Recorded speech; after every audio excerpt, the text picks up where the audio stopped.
I absolutely love what Detroit has done the last couple of years.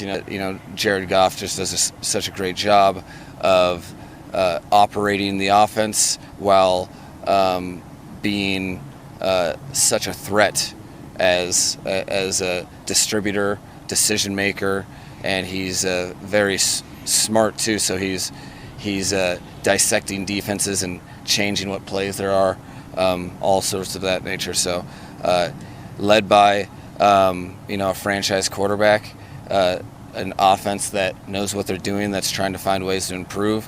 I think that's an exciting thing for, if I was a Lions fan, I'd be excited about that. I'm excited today for the challenge for our defense, for sure. All right, man. So it's being reported by anonymous NFC executive that the Lions offensive coordinator job is a coveted job, and that it's so coveted that this anonymous NFC executive doesn't see Dan Campbell calling the plays because it's a top job in the NFC.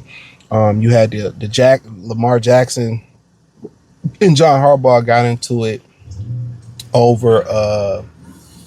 They got into it over the Art Monk. I forget the guy's name. The Ty Monken or something. The offensive coordinator in Baltimore. Lamar wanted him gone. John said he wasn't firing this guy, so John went down. Get him and Art Monk, whatever the offensive coordinator was, they went down together. So basically, any offensive coordinator,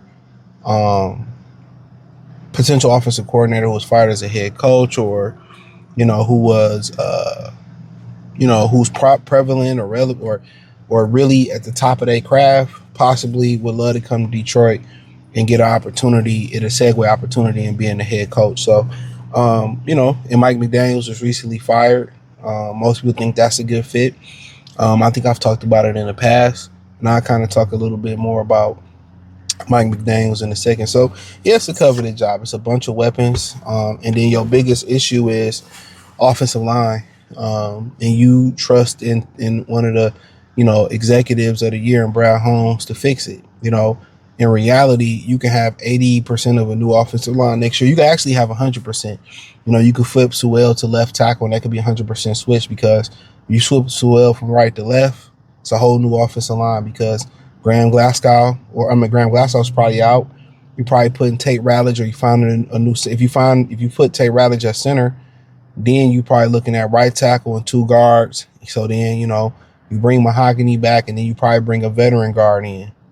So pretty much as it all can be, especially if you don't believe in Mahogany, it could be a whole new offensive line with Miles Frazier, backing them up. You know what I'm saying, and something like that. So in reality, I think it'll be Sewell staying at right tackle, Tate going to center, right?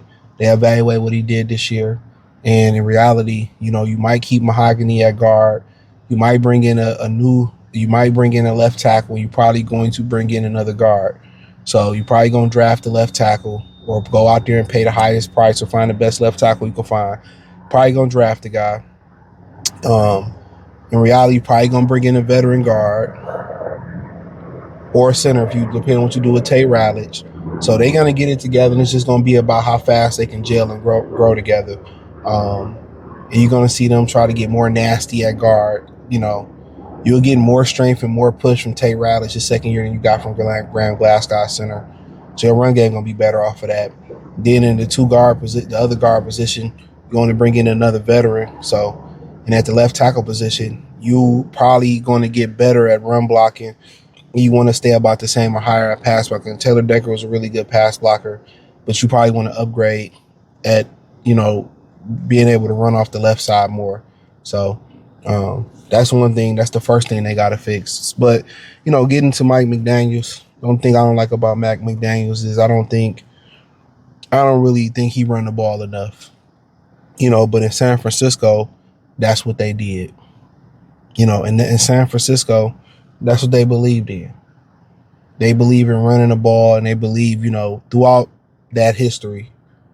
You go to Gary Kubiak and Mike Shanahan, all that's the same tree. You go to what was it? Mike Anderson, Gary Anderson, Clint Portis, Terrell Davis. What was the kid name that was running the ball really, really well in Washington? Alfred, something like that. The RG3 in them, they ran the ball there. You know, you go out to San Francisco, they get Christian McCaffrey, make the Super Bowl, and they offense still revolve around Christian McCaffrey. One thing in that offense that you're going to get is they want to run the football. They want to run the football. You know, but with Mike McDaniels, I don't feel like he stuck to the run enough.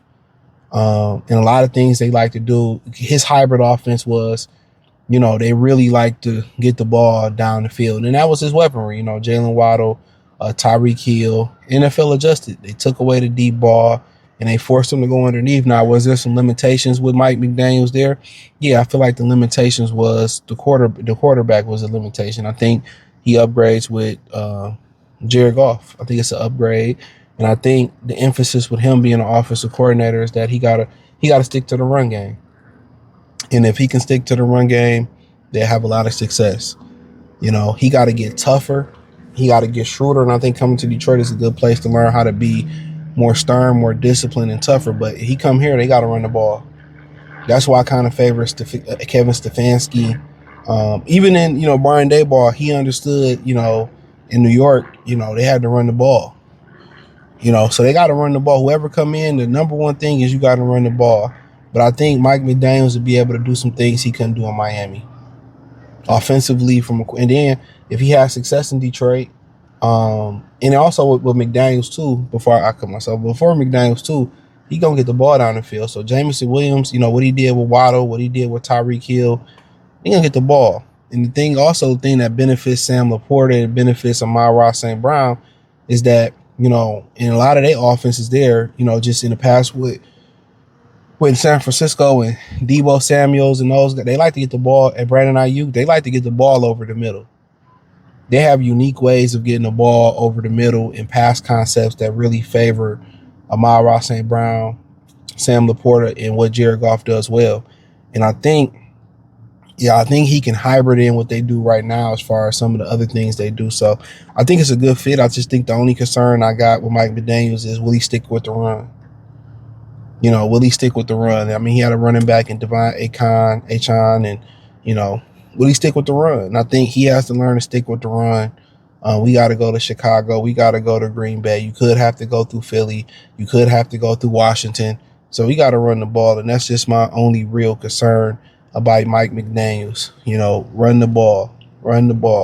Anybody, that's why I like Kevin Stefanski. He run that fucking rock. He understand that. You know, he understand when the going get tough, you know, hey, you know, Joe Flacco, you know, Shador, Dylan Gabriel, hey, we got to give it to this kid from Ohio State, Judikins.